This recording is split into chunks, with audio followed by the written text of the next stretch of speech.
Jamaican-born Linton Kwesi Johnson, aged 67, has won the 2020 Penn Pinter Prize.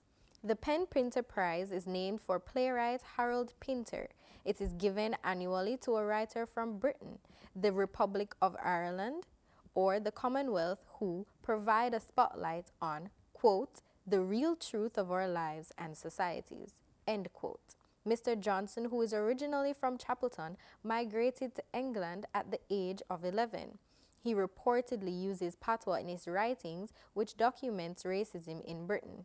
In the meantime, with me rhythm, with me rhyme, with me rough bass line, with me one sense of time, goon poet have to step in line.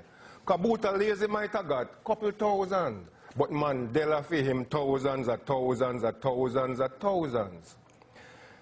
If I was a top-notch poet, like Chikaya, Utamsi, Nicholas Gwen, or Lana Goodison, I would write a poem so beautiful that it's simple.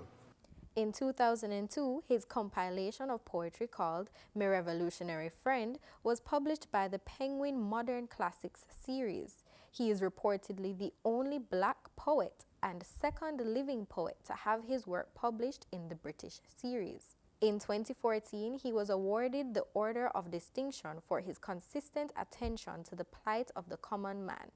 For the news on PBCJ, I'm Jada Walker.